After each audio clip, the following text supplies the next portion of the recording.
My husband kept visiting our surrogate to check on her, and for a long time I believed him.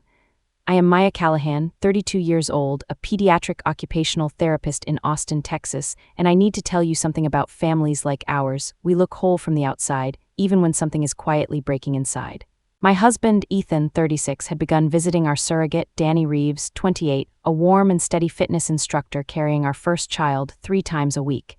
He called it devotion. He called it responsibility.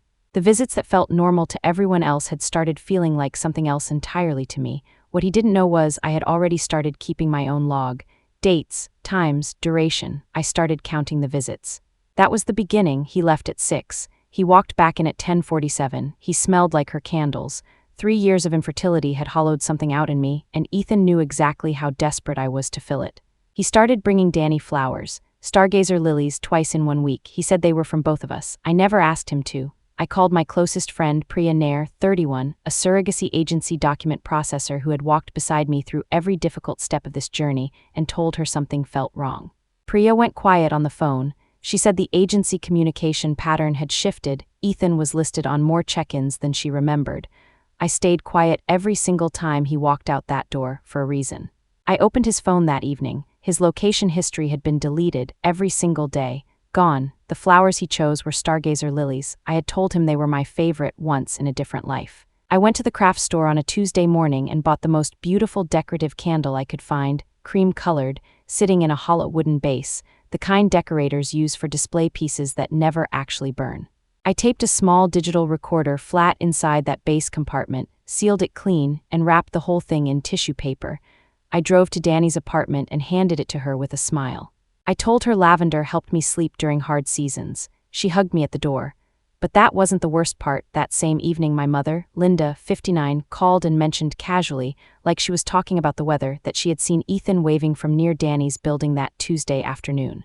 The same Tuesday Ethan had told me he was in a budget meeting across town. Mom didn't think it was strange. That made it so much worse. I called Priya the next morning and asked her to look more carefully at the agency records. She pulled the full check-in log from her system. 1 document, 11 check-ins total, 9 of them signed by Ethan alone. My name, the primary contact, the intended mother, the woman whose body had failed her 3 years running, appeared on exactly 2. Priya read each entry out loud slowly. 9 visits, no Maya. What Priya didn't know was I had already prepared for exactly this answer. I drove to Dani's apartment 4 days later with a fresh candle, same scent, and asked if I could swap it out. I told her the first one had been poured unevenly. She laughed and said yes, the candle was still there, but Dani had moved it to her bedroom. I retrieved the recorder 2 days later. I sat in my car in the parking lot outside Dani's building and pressed play. Ethan's voice filled the small speaker, warm, easy, the voice I had loved for 7 years. He told Dani the surrogacy had been entirely his idea. He told her I struggled with everything. Then he said it quietly, like a diagnosis he had carried privately for years. Maya's fragile. She couldn't handle any of this on her own.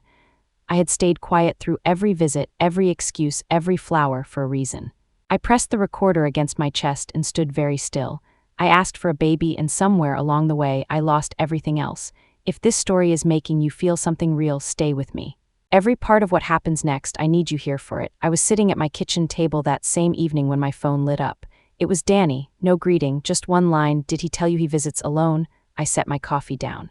I did not respond immediately. I read it 3 times. She didn't know about the recorder. She didn't know about the agency log. She had trusted him because that is exactly how this process is supposed to work. One party coordinates, the other trusts. But that wasn't the worst part. She had believed every word he told her, the way I once had. 30 minutes later, a second message arrived. He told me you 2 were separated since March. I read it twice. March was our anniversary month. He had been building a different story inside the one we were supposed to be living together. I met Priya at her office the following afternoon. She had printed everything, 9 check-in forms. Each one with Ethan's signature where mine was supposed to be. She laid them out across the desk one by one, slowly, deliberately, like evidence that deserved to be seen properly. 1 document, 9 entries, 0 of them me.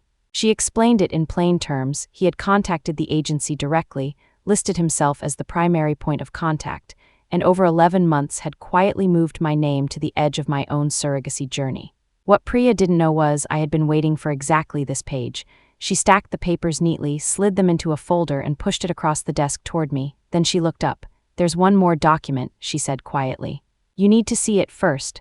The last document showed Ethan had listed himself as the emergency decision maker for the birth, without my signature, without my knowledge. I read it once, I closed the folder. Then I called Ethan and asked him to dinner. I stayed quiet through that entire dinner for a reason.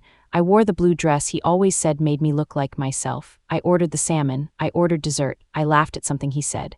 He reached for my hand across the table. I moved it quietly, like I was just reaching for my water glass. Mom had arrived early and chosen the corner table herself. She always preferred her back to the wall. She watched my face the entire evening. At the moment Ethan laughed loudest, I saw her hand lift slowly and cover her mouth. She said nothing, she didn't come over, she just held that expression all the way home. I asked Ethan to sit down when we got home. I placed 3 items on the kitchen table. The recorder, the agency check-in log, Priya's document folder. I didn't explain them. I pressed play on the recorder for exactly 3 seconds, just long enough for his own voice to say the word fragile in the quiet of our kitchen. Then I stopped it. But that wasn't the worst part. The worst part was how completely calm I felt.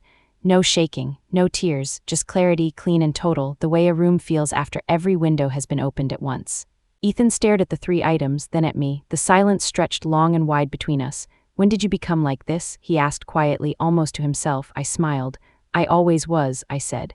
"You just thought I was fragile." Ethan left that night. He didn't argue. He just picked up his keys and walked out, and this time I didn't count the minutes.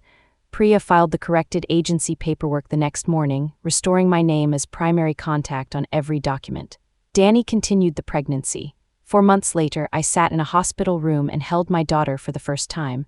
What none of them knew was, I had been preparing for the day she arrived long before any of this began. I used to think being called fragile was something I had to disprove loudly. Now I know I proved it silently, 1 document at a time. Patience isn't weakness, it's the longest kind of courage there is. If this story moves something in you, tell me in the comments. Have you ever stayed quiet when the world expected you to break? He chose the candle, I chose what to put inside it.